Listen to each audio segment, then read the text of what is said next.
आज जो मनीषा के साथ हुआ है कल हमारी बहनें हैं। अगर लड़कियां खत्म हो गई तो कल इन किन्नरों पे भी आ जाएगी। मैं वो बंदा हूँ जिसने सबसे पहले डेड बॉडी को वहाँ पे मैंने ऑन द मौके के ऊपर जाके डेड बॉडी को देखा था। पुलिस ने उनको गिरफ्तार नहीं किया गया, एसपी एसएचओ तक सस्पेंड कर दिए गए हैं, फिर भी हमारी बहन को न्याय नहीं मिला। बेटी बचाओ बेटी पढ़ाओ, आज हम ऐसे नारे और ऐसे स्लोगन ज़रूर देखते हैं, लेकिन आज भी उस समाज में रह रहे हैं जहाँ पर अगर एफआईआर लिखाई जाए और लड़की की मिसिंग रिपोर्ट लिखाई जाए तो उस पर शक होता है कि वो किसी के साथ भाग गई होगी या फिर शादी का कार्ड लेकर आई होगी। हाँ, ऐसा ही कहना था पुलिस ऑफिसर्स का जब मनीषा नामक एक लड़की की एफआईआर और मिसिंग कंप्लेंट लिखाई गई, लेकिन पुलिस ने यही जवाब दिया। 13 अगस्त को एक बच्चा खेत की तरफ जाता है और उसको एक डेड बॉडी मिलती है जिसे कुत्तों ने चारों तरफ से घेर रखा होता है। अब जैसे ही ये इन्फॉर्मेशन पुलिस को मिलती है तो पुलिस उस जगह पे जाती है, उसकी तहकीकात करती है और उस डेड बॉडी को देखकर कुछ ऐसा लगता है जिससे आप इतने हैरान हो जाएंगे। उस बॉडी का गला 90% तक 80-90% तक रौंदा हुआ होता है, जैसे कि एक बॉडी जिस पे पूरा गला कट चुका हो और गला एक तरफ से हैंग कर रहा हो। ये नहीं, और उसके पूरे फेस को, उसकी पूरी शक्ल को जलाया तक भी जाता है किसी पर्टिकुलर एसिड से। अब 13 अगस्त को पुलिस को ये डेड बॉडी मिलती है और पुलिस इस डेड बॉडी को पोस्टमार्टम के लिए वहाँ के एक सिविल हॉस्पिटल में भेज देती है। ये कहानी है हरियाणा के भिवानी गांव की। मनीषा जो कि 12th पास थी, वहीं के एक प्ले स्कूल में टीचर का काम कर रही थी। उसका सपना था कि एक बहुत अच्छी नर्स बने और अपने पूरे परिवार की देखभाल करे। 11 अगस्त 2025 को मनीषा नर्सिंग के एडमिशन का पता करने के लिए एक इंस्टीट्यूशन जाती है ताकि वो वहाँ पर एडमिशन ले सके, यहाँ पे कुछ इंक्वायरी कर सके। तो 11 अगस्त को मनीषा अपने घर से निकलती है और घर वालों को कहकर ये निकलती है कि मैं इस कॉलेज में एडमिशन के लिए और इंक्वायरी के लिए जा रही हूँ। लेकिन उस 11 अगस्त के बाद जैसे मनीषा उस इंस्टीट्यूशन में पहुंचती है तो उसका फ़ोन स्विच ऑफ हो जाता है और यही आखिरी बार था जहां पे मनीषा ने अपने घर वालों से बात की थी। अब जब मनीषा 11 अगस्त को अपने घर नहीं पहुंचती है तो उसके घर वाले इतने परेशान हो जाते हैं। संजय सिंह, उनके फादर, परेशान होकर उस इंस्टीट्यूशन जहाँ पे एडमिशन करवाने मनीषा जाती है तो इस इंस्टीट्यूशन जाके पता लगता है और जैसे ही वो इंस्टीट्यूशन जाते हैं तो 3 लोगों से उनकी पहचान होती है और तीनों ड्रंक थे, तीनों शराब के नशे में धुत थे और वो डिमांड करते हैं कि बताइए मनीषा मेरी बेटी इस इंस्टीट्यूशन आई है एडमिशन लेने, उसके बाद यहाँ से नहीं आई है और मेरी आखिरी बात वहीं से हुई थी मनीषा से। अब 12 अगस्त को मनीषा के फादर परेशान हो जाते हैं कि उनकी बेटी घर तक नहीं आई है, कहाँ चली गई, क्योंकि हर एक पिता को ये ज़रूर महसूस होता है कि उसकी बेटी कहाँ होगी और अब 24 घंटे होने वाले होते हैं। अब मनीषा के फादर पुलिस स्टेशन जाते हैं और एफआईआर रजिस्टर करवाने की कोशिश करते हैं और फाइनली पुलिस अब 24 घंटे के बाद मिसिंग रिपोर्ट 12 अगस्त को अपने रजिस्टर में एफआईआर के रूप में रिपोर्ट करती है।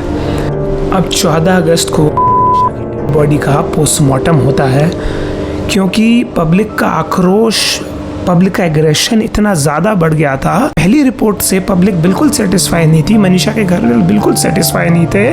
तो 16 अगस्त को पब्लिक एग्रेशन और प्रोटेस्ट की वजह से दूसरी बार पीजीआई रोहतक के अंदर फिर से उस बॉडी का पोस्टमार्टम होता है।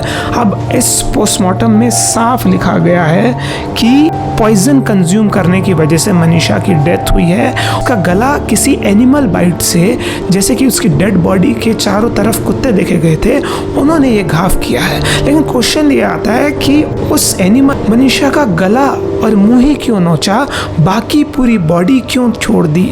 धारा सेक्शन 194 भारतीय नागरिक सुरक्षा संहिता संहिता कहती है कि जैसे ही ये इन्फॉर्मेशन किसी पुलिस ऑफिसर को मिलती है, पावर होती है कि उस जगह पे वो जाए और उसका पंचनामा बनाए। किस तरीके से डेथ हुई, किस तरह की चोटें आई, किस तरह का फ्रैक्चर हुआ, किस तरह के घाव हुए, जैसे कि बॉडी पर, उसके सारी इन्फॉर्मेशन उसको देनी पड़ती है। और वो रिपोर्ट, जैसे कि रिपोर्ट के अंदर लिखता है कि किस तरीके के हथियार से और किस तरीके से उसकी मृत्यु होगी, ये सब पावर पुलिस ऑफिसर इंचार्ज के पास होती है। और सबसे महत्वपूर्ण बात, जब ये रिपोर्ट बनाता है तो लोकेलिटी के एक रिस्पेक्टेबल पर्सन के सिग्नेचर और उसकी रजामंदी से साइन देते हुए वो रिपोर्ट बनाता है और वो रिपोर्ट अपने सीनियर्स को दिखाता है कि उस पर्टिकुलर डेड बॉडी का मरने का कारण क्या होगा। और ये डेड बॉडी वो फिर दे देता है किसी सिविल सर्जन को जो इसका पोस्टमार्टम करता है। 15 अगस्त को आज़ादी के दिन मिनिस्टर नायाब सिंह ने एक स्टेटमेंट दी कि एसएचओ और एसपी को सस्पेंड कर दो क्योंकि नेग्लिजेंस हुआ है। मनीषा की बॉडी 3 बार पोस्टमार्टम पे गई, एक तो सिविल हॉस्पिटल में, एक पीजीआई रोहतक में और अब फिर एम्स में। एक रिपोर्ट में आता है कि मनीषा की आंखें उसकी बॉडी में नहीं है और एक रिपोर्ट में आता है कि उसकी आंखें धसी हुई है। 18 अगस्त को ये डेट इतनी इम्पॉर्टेंट है, जैसे ही मनीषा की डेड बॉडी मिली है उसके 5 दिन बाद पुलिस सुसाइड नोट रिवील करती है। जैसा कि आप देख सकते हैं ये suicide note English, Roman English में लिखा गया है। सबसे शक की बात पैदा होती है कि अगर मनीषा ने सुसाइड नोट लिखा है तो उसे हिंदी में क्यों नहीं लिखा, क्योंकि मनीषा के दोनों पेरेंट्स, मनीषा के घर वाले या तो हरियाणवी और या तो हिंदी जानते थे। और अगर आप देख सकते हैं सुसाइड के नोट के अंदर पूरा इंग्लिश में लिखा गया है सुसाइड नोट, तो ये भी प्रिजम्पशन, ये भी शक रेज करता है। 20 अगस्त को फैमिली की 2 डिमांड्स पूरी हो जाती है। मनीषा की बॉडी पीजीआई रोहतक हॉस्पिटल से एम्स में तीसरी बार पोस्टमार्टम के लिए भेजी जाती है। CM of Haryana had agreed to transfer this case to CBI. आखिरी में ये केस सीबीआई की तरफ हैंडओवर हो जाता है। अब फाइनली मनीषा की डेड बॉडी को क्रिमेट कर दिया जाता है। जंगल में मोर नाचा, किसने देखा, किसने देखा, ये हत्या है या सुसाइड? अगर आप ये 5 पहलू और 5 पॉइंट ढंग से समझेंगे तो आपको वो चीज़ें सामने आएगी। सुसाइड नोट कंट्रोवर्सी, नोट मिलने के 5 दिन बाद ये नोट सबको दिखाया गया।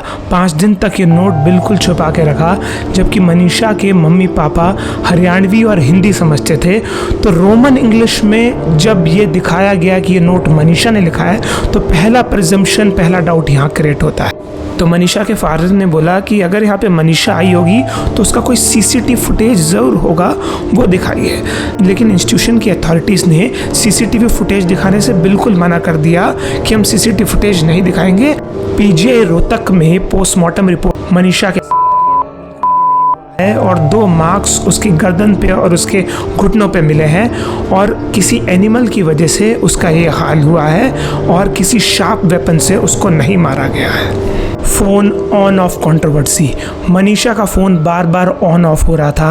और यही नहीं, मनीषा के फादर को रात 12 बजे एक कॉल भी आया।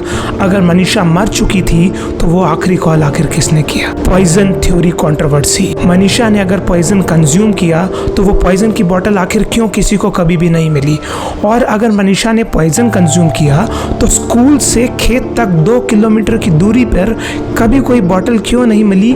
और मनीषा का बॉडी स्कूल से उस खेत तक आखिर कैसे चली गई पॉइजन के स्टेट में? सीएम ने बोला कल्प्रिट्स को सजा मिलेगी, लेकिन अगर मनीषा के नोट से मनीषा ने सुसाइड किया है तो सीएम किस पर्टिकुलर कल्प्रिट्स की बात कर रहे थे? बहुत इंपॉर्टेंट रिपोर्ट जिसका नाम है वाइसेरा रिपोर्ट।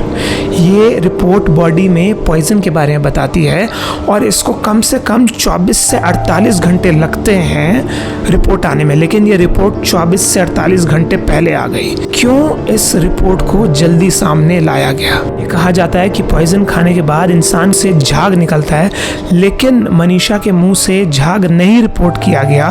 तो 2 तरह के पॉइजन की बात हम इस केस में कहना चाहेंगे। पहला वॉलेंटरी और दूसरा फोर्सफुल पॉइजनिंग, यानी ज़बरदस्ती खिलाया पॉइजन था या फिर मनीषा ने खुद कंज्यूम किया था। ये केस इन दोनों के बारे में चीज़ें नहीं बताया। हो सकता है ये पॉइजन ज़बरदस्ती किसी ने उसे खिलाया हो। जीने का नाम है ज़िंदगी और इंसान को मरने के बाद भी डिग्निटी यानी डिग्निफाइड लाइफ और डिग्निफाइड मौत भी मिलनी चाहिए। अब कानून इसके बारे में कहता है कि ये केस सीबीआई को ट्रांसफ़र कर दिया गया है। अब देखा जाए तो सुशांत सिंह राजपूत का केस और आरुषि तलवार का केस आज भी इंडिया में एक मिस्ट्री की तरह सबके सामने आ गया है। क्या ये केस भी सीबीआई को ट्रांसफ़र करने के बाद ठंडे बस्ते में तो नहीं चला जाएगा? बहुत से सारे कानून और कंसर्न है।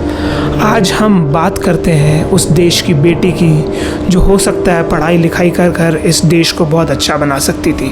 किसी ने मनीषा को जाते हुए और पॉइज़न कंज्यूम करते हुए तो नहीं देखा, लेकिन जिस तरह के सर्कमस्टांशियल, जिस तरह की सराउंडिंग्स से सबूत आ रहे हैं तो वो प्रिजम्पशन रेज कर सकते हैं कि ये एक हत्या है। इस वीडियो को मैक्सिमम से मैक्सिमम लोगों तक शेयर करिए, क्योंकि ये देश की बेटी का बहुत ही इम्पोर्टेंट केस लॉ है।